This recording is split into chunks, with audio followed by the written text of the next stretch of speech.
சதுரங்க பிரியர்கள் அனைவருக்கும் வணக்கம். இன்றைக்கி நம்ம பார்க்க போகிற வீடியோவில் இந்தியன் நேஷனல் சாம்பியன்ஷிப் வந்து பார்த்திங்கனாக்கா ரீசெண்டாக வந்து நடந்து முடிஞ்சிருக்கு. ஸோ அதிலிருந்து நம்ம ஒரு முக்கியமான கேம் வந்து பார்க்க போகிறோம். இந்த கேம் வந்து பார்த்திங்கனாக்கா கிராண்ட் மாஸ்டர் கார்த்திக் வெங்கட்ராமன் வந்து பிளாக் பீஸ் வந்து ஹேண்டில் பண்ணுறாரு. அந்த பக்கம் கிராண்ட் மாஸ்டர் மித்ரபா குஹா வந்து பார்த்திங்கன்னா ஒயிட் பீஸ் வந்து ஹேண்டில் பண்ணுறாங்க. ஸோ இந்த கேம்குள்ளே போகிறதுக்கு முன்னாடி ஒரு ரெக்வஸ்ட் என்ன அப்படின்னா, நீங்கள் சப்ஸ்கிரைப் பண்ணாமல் வீடியோஸ்லாம் பார்த்துட்டீங்க அப்படின்னா சப்ஸ்கிரைப் பண்ணிட்டு பெல் பட்டனை ப்ரெஸ் பண்ணி வச்சுக்கோங்க. அதே போல் நம்ம வாரம் நம்ம செஸ் கிளப்பில் வந்து பார்த்திங்கன்னா டோர்னமெண்ட் கண்டக்ட் பண்ணிகிட்ருக்கோம். ஸோ இப்போ வந்து பார்த்திங்கன்னா 2 கேட்டகரியில் கண்டக்ட் பண்ணுறோம், ஓப்பன் ப்ளஸ் சில்ட்ரன். ஸோ அதனால் சின்ன பசங்களாக இருந்தீங்கன்னா கூட நீங்களும் வந்து விளையாடலாம். ஏன்னா முன்னாடி வந்து ஓப்பனாக இருந்தப்போ ரொம்ப டஃப்பாக இருக்குன்ற மாதிரி சில பேர் ஃபீல் பண்ணியிருப்பாங்க. பட் இப்போது சில்ட்ரனுக்கு தனியாகவே ஒரு கேட்டகரி வச்சுருக்கேன். ஸோ இன்கேஸ் நீங்கள் இன்ட்ரெஸ்ட்டாக இருந்தால் வந்து கலந்துக்கலாம். இப்போ இந்த கேமை பார்க்கலாம். இந்த கேமில் வந்து மித்ரபா குஹா வந்து பார்த்திங்கன்னா கேம் வந்து D4 ஓப்பன் பண்ணுறாரு. இது ரொம்ப ரொம்ப சுவாரஸ்யமான ஒரு ஓப்பனிங் ஐடியா. ஆக்சுவலாக பிளாக் வந்து சூஸ் பண்ணுற ஒரு ஐடியா. E4க்கு நம்ம கேரக்கான் ஆடுற மாதிரி தான் அவர் இங்கே இங்கிலீஷ் ஓப்பனிங்க்கு கேரக்கான் டிஃபென்சிவ் சிஸ்டம்னு போட்டிருக்கு. So G3 pawn to D5, knight F3, knight F6 and then bishop G2. அதுக்கப்புறம் பானை வந்து அக்செப்ட் பண்ணுறாரு. ஸோ அப்படி கேப்சர் பண்ணுறாரு. கேப்சர் பண்ணினதுக்கப்புறம் A4. இது டிப்பிக்கலாக வந்து பிளாக் வந்து B5 விளையாடக்கூடாது அப்படின்றதுக்காக ஒயிட் வந்து குயின் சைடில் எக்ஸ்பேண்ட் பண்ணுறது ரொம்ப வழக்கமான ஒரு மூவ் தான் இது. அதுக்கப்புறம் பான் G6, நைட் A3. அந்த பானை ரெக்கவர் பண்ண பார்க்குறாரு. பட் இன்ட்ரெஸ்டிங்லி ஜென்ரலாக நம்ம வந்து ஒரு பான் வந்து ஓப்பனிங்கில் கேம்பிட் பண்ணும்போது அதை நம்ம வந்து அக்செப்ட் பண்ணினதுக்கப்புறம் அதை திரும்ப கொடுக்குறது தான் நல்லது. பட் இங்கே இன்ட்ரெஸ்டிங்காக கார்த்திக் வந்து பார்த்திங்கன்னா அதை வந்து எப்படியாவது வந்து ஹோல்ட் பண்ணணும் அப்படிங்கிறது ஒரு சூப்பரான ஒரு வழி கண்டுபிடிக்கிறாரு. அதுக்கு குயினை வந்து D5ல வைக்கிறாரு. இது ரொம்ப இன்ட்ரெஸ்டிங்கான ஒரு மூவ். ஏன் அப்படின்னா அவர் ஜஸ்ட் குயினை வந்து பிஷப்க்கு ஆப்போசிட்டில் வைக்கிறாரு. ஆனால் அவர் அந்த குயினை வந்து கொஞ்சம் கூட டிஸ்டர்ப் பண்ணவே இல்லை. So queen C2 விளையாடுறாரு. பின் அதுக்கப்புறம் பிஷப் E6 டெவலப் பண்ணுறாரு. திரும்பத்துக்கு பாதுகாப்பு கொடுத்துக்கிட்டே போகிறாரு. பட் இந்த பொசிஷனில் எல்லாருக்கும் இருக்கக்கூடிய சந்தேகம், நம்ம இந்த நைட்டை வச்சு ஏதாவது டிஸ்கவரி கொடுக்க முடியுமா அப்படிங்கிறது தான்.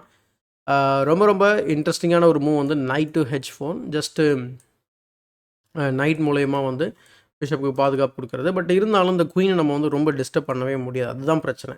குயின் C5 வந்துட்டு திரும்பவும் அந்த குயினுக்கு வந்து பார்த்திங்கன்னா அந்த பான் வந்து குயின் வந்து பானுக்கு பாதுகாப்பு கொடுத்துக்கிட்டு இருக்கோம். ஸோ அந்த காரணத்தால் எக்ஸாம்பிள் திரும்ப நீங்கள் குயின் C2 ஆடுவீங்க. Then also bishop E6. அடுத்து நைட் BD7. ஸோ குயினுமே வந்து பார்த்திங்கன்னா டிஃபென்ஸுக்கு வந்துடும்.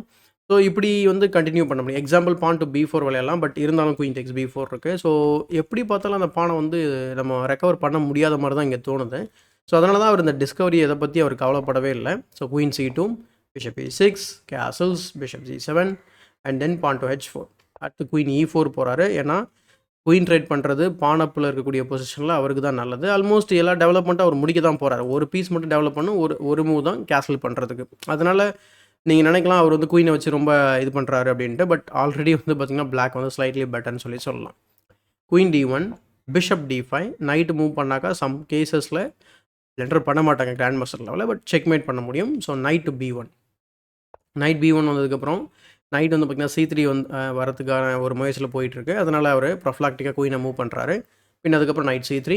அதுக்கப்புறம் ஃபைனலாக கேசல் பண்ணிடுறாரு. கேசல் பண்ணினதுக்கப்புறம் B3. இந்த பானை வந்து ரெக்கவரே பண்ண முடியாது அப்படிங்கிறது கிளியராக வந்து அவருக்கு புரிஞ்சிருச்சு. அதனால் B3 விளையாடுறாரு. அதுக்கப்புறம் நைட் டு E4. ஸோ இந்த பொசிஷனில் வந்து C takes B3யும் வந்து பாசிபிள் தான். So C takes B3 and then bishop A3 game continues. But என்னன்னா இந்த B3 வந்து பார்த்திங்கன்னா ஆனதுனால B2 ஸ்கொயர் வந்து வீக்காக இருக்குன்றதுக்காக அவர் நைட்டை வந்து பார்த்திங்கன்னா பின்னாக இருக்க பீஸ்ன்றதுனால அதை அட்டாக் பண்ணுறாரு. பட் இங்கே B takes C4. So B takes C4க்கு அப்புறம் night takes C3, D takes C3. ஏன்னா குயின் அட்டாக்ல இருக்குது. அதுக்கப்புறம் ஃபைனலாக திரும்பவும் அந்த பானை கேப்சர் பண்ணுறாரு. அப்படி கேப்சர் பண்ணால் இந்த பான் வந்து எக்ஸ்ட்ரா ஒரு பான் தான். ப்ளஸ் ஒயிட்டுக்கு ஸ்ட்ரக்சரல் டேமேஜ் வந்து இங்கே ஏற்பட்டிருக்கு. கேமில் வந்து பார்த்திங்கன்னா பிஷப் A3 டெவலப் பண்ணுறாரு. பிஷப் A3க்கு அப்புறம் அவர் வந்து நைட்டை வந்து A6 கொண்டு வராரு. நைட் A6ஓட ஐடியா வந்து பார்த்திங்கன்னா சம் கேசஸில் வந்து C5 வர வாய்ப்புகள் இருக்குது. முக்கியமாக வந்து அவர் நைட் C7 போயிட்டு உள்ளே ரீமனூர் பண்ணி இந்த பானை ப்ரெஷர் பண்ண வாய்ப்பு இருக்குது. அதே போல் இந்த பானையும் அட்வான்ஸ் பண்ண முடியாது. So thanks to this bishop. அடுத்து ஒன் ஆஃப் த ரூக் வந்து பார்த்திங்கனாக்கா D5க்கு வரப்போகுது. எக்ஸலண்ட்டான ஒரு பிளேயிங் ஆப்பர்ச்சுனிட்டிங்க பிளாக்குக்கு, அதாவது இனிஷியேட்டிவோட. ஸோ நைட் A6ல் இவ்வளோ பிளான்ஸ் இருக்குது. பட் அவர் என்ன செய்கிறாரு அப்படின்னா பிஷப் டெக்ஸ் E7 வந்து விளையாடுறாரு. இது வந்து மிஸ்டேக்னா மார்க் பண்ணியிருக்கோம். காரணம் என்ன அப்படின்னு பார்க்கும்போது ரூக் F8 வந்து ரொம்ப நேச்சுரலானமோ, அதுக்கப்புறம் அங்கே வந்து E2ல் ஃபோர்க் இருக்கிறத பார்க்க முடியும். அப்படி இருக்கும்போது எப்படி இந்த மாதிரி விளையாடுறாரு அப்படின்னு சொல்லி பார்த்தா first knight to D2 bishop attack பண்ணுறாரு. ஒரு counter attacking idea. So rook takes E7 இல்லாமல் அவர் நைட் வச்சு பிஷப்பை வெட்டிடுறாரு. வெட்டினதுக்கப்புறம் பிஷப் டெக்ஸ் C3 விளையாடுறாரு. ஸோ திரும்பவும் அந்த பானை வந்து பார்த்திங்கன்னா எடுத்துடுறாரு. ஸோ ரூக் வந்து மூவ் ஆனதுக்கப்புறம் அவர் குயின் வந்து E6ல் வைக்கிறாரு, நைட்டை த்ரெட்டன் பண்ணுறாரு, ப்ளஸ் E2வையும் த்ரெட்டன் பண்ணுறாரு. அதனால் குயின் வந்து D6ல் போட்டு குயின் ட்ரேட் பண்ணலாமா அப்படிங்கிற ஒரு முயற்சி பண்ணுறாரு. அதே போல் இந்த பொசிஷனில் அவர் என்ன பண்ணுறாருன்னா குயின் ட்ரேட் அக்செப்ட் பண்ணிடுறாரு.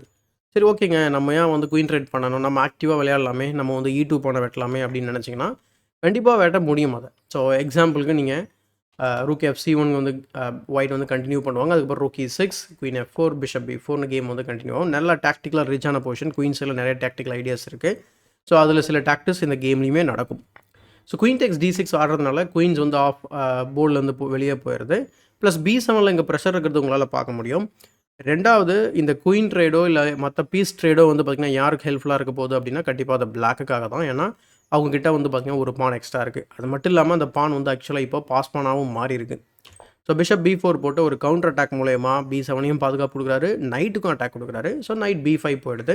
டாக்டிக்கலாக வந்து இங்கே விளையாடுறதுக்கு முயற்சி பண்ணுறாங்க, வேறு ஒன்றும் கிடையாது. சப்போஸ் நீங்கள் இதை கேப்சர் பண்ணீங்க அப்படின்னு சொன்னால் then I think A takes B5.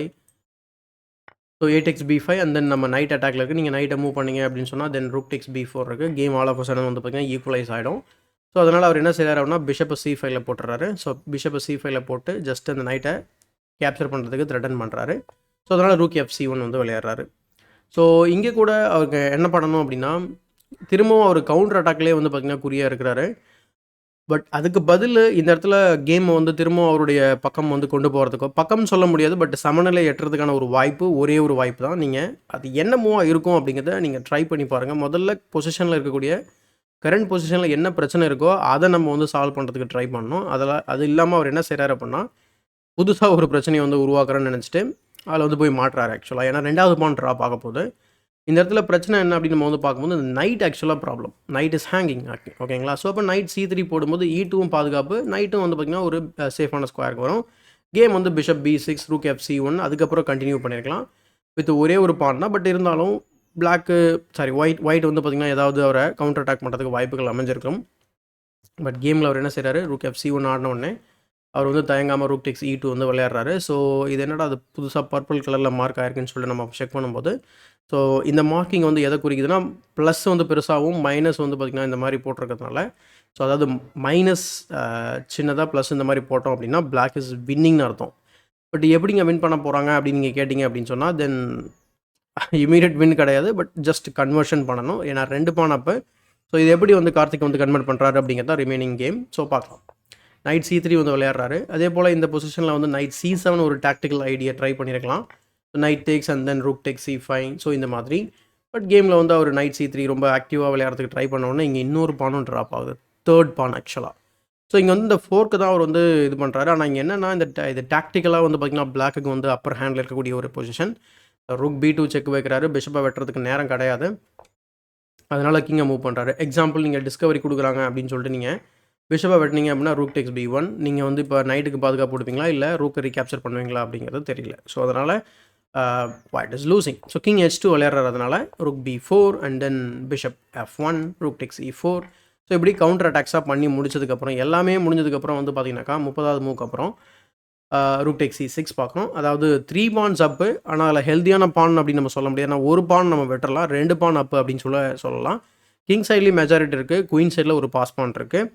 இதை வந்து எப்படி வந்து அவர் கன்வெர்ட் பண்ண போகிறாரு அல்லது ஒயிட்டால் வந்து இதை தடுக்க முடியுமா? ஏன்னா rook and pawn endgame அப்படின்னு சொன்னாலே ரொம்ப மிஸ்டீரியஸான ஒரு என் கேம் தான் சொல்லணும். ஏன்னா எப்போ வேணால் ட்ரா நடக்கலாம். ஸோ என்ன நடக்குதுன்னு பாருங்கள்.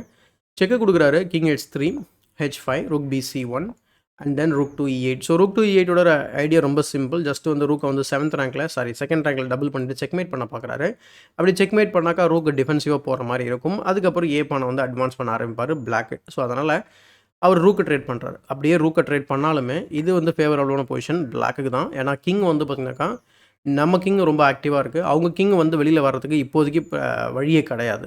ஸோ ரூக் டெக்ஸ் A7 ஆடுறாரு, king E6 and then pawn to F6, rook E8 check, king F5 and then rook C8. So rook C8க்கு அப்புறம் இங்கே ரூக் E2 விளையாடுறாரு. முக்கியமான காரணம் என்ன அப்படின்னா செக்கு கொடுக்கும்போது அவர் வந்து ரூக்கை வச்சு பிளாக் பண்ணுறது அவரோட ஐடியா. ஸோ ரூக் C6 போகிறாரு. அதுக்கப்புறம் rook D5, king G2 and then rook to B5, rook A6 and then rook B2 cheque.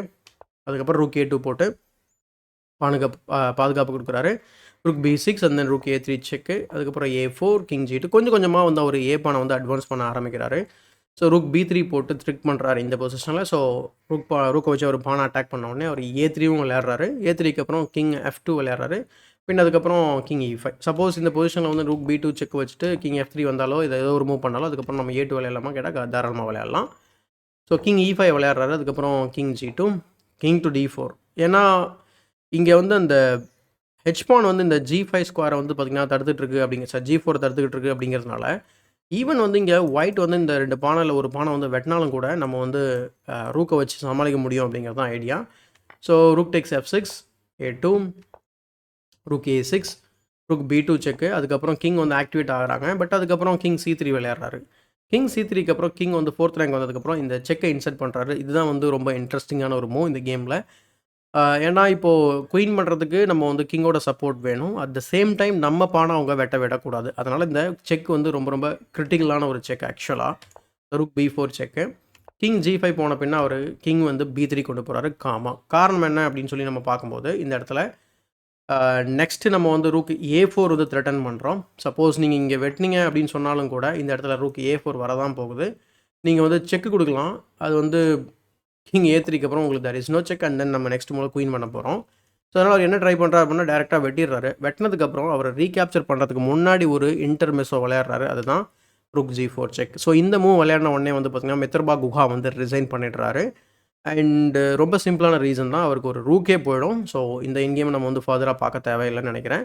So அதனால தான் வந்து மித்ரபா குஹா வந்து ரிசைன் பண்ணிடுறாரு. இப்போது கார்த்திக் வெங்கட்ராமன் வந்து பார்த்திங்கன்னா இந்த 11வது சுற்று முடிஞ்சதுக்கப்புறம் ஆக்சுவலாக 3 பேர் டை பிரேக்கில் இருந்தாங்கன்னு நினைக்கிறேன். ஸோ அதில் ஃபஸ்ட் ப்ளேஸ் வந்து பார்த்திங்கன்னா டை பிரேக்கில் கார்த்திக் வெங்கட்ராமன் வந்து நம்ம இந்தியாவோட சாம்பியன் சீனியர் சாம்பியனாக வந்து ஆயிருக்காரு. இது வந்து 2வது முறையாக வந்து பார்த்திங்கன்னா அவர் நேஷ்னல் சாம்பியன் பட்டத்தை வந்து வென்றிருக்கிறாரு. So congratulations to Karthik Venkataraman. And 2022 அவர் ஜெயித்த போது அவர் 2023 வேர்ல்ட் கப்பில் விளையாடுறதுக்கான ஒரு வாய்ப்பை கிடச்சிது. ஸோ அதுக்கப்புறம் ஹிக்காருவோட அவர் வந்து தோல்வி அடைஞ்சு வேர்ல்ட் கப்லேருந்து வெளியே வந்துட்டார். இப்போ திரும்பவும் வந்து பார்த்திங்கன்னா அவர் இப்போது 2024 வேர்ல்ட் கப்புக்கு விளையாடுறதுக்காக வந்து பார்த்திங்கன்னா தேர்ச்சி பெற்றிருக்கிறார். ஏன்னா ஒவ்வொரு நேஷ்னல் சாம்பியனும் வந்து பார்த்திங்கன்னா வேர்ல்ட் கப்புக்கு விளையாடுறதுக்கு வாய்ப்பு இருக்கும். ஸோ அதாவது ஃபஸ்ட் ப்ளேஸ் வரவங்களுக்கு. ஸோ அதாவது இந்தியாவை ரெப்ரசன்ட் பண்ணி விளையாடுறதுக்கு சில இது வச்சுருக்காங்க, சைக்கிள்ஸ் வச்சுருக்காங்க. ஸோ இப்போ எப்படி வேர்ல்டு சாம்பியன்ஷிப் ஒரு சைக்கிள் இருக்கோ இல்லை கேண்டிடேட்ஸ் சைக்கிள் இருக்கோ அந்த மாதிரி வேர்ல்ட் கப்புக்கு இந்தியாவை ரெப்ரசன்ட் பண்ண ஒரு சைக்கிள் வச்சுருப்பாங்க. ஸோ அதில் இந்த நேஷ்னல் சாம்பியனுக்கு ஒரு இடம் கிடைக்கும். ஸோ அந்த விதத்தில் கார்த்திக் வெங்கட்ராமன் 2025 வேர்ல்ட் கப்பில் இந்தியாவை ரெப்ரசன்ட் பண்ண போகிறாரு மற்றவங்களோட சேர்ந்து. ஸோ என்ன நடக்குது அப்படிங்கிறத நம்ம வந்து பார்க்கலாம். ஸோ உங்களுடைய வாழ்த்துக்களை கமெண்ட் செக்ஷனில் பதிவு பண்ணுங்கள். அண்ட் இந்த வீடியோ பிடிச்சா லைக் போடுங்க, மறக்காமல் மற்றவங்களை ஷேர் பண்ணுங்கள். இன்னும் சேனல் சப்ஸ்கிரைப் பண்ணல அப்படின்னா சப்ஸ்கிரைப் பண்ணிட்டு பெல் பட்டனை ப்ரெஸ் பண்ணி வச்சுக்கோங்க. இதே மாதிரி ஒரு பயனுள்ள வீடியோவுடன் உங்களை சந்திக்கும் வரை உங்களிடம் இந்த விடைபெறுவது உங்கள் சதுரங்க சாணக்கியன்.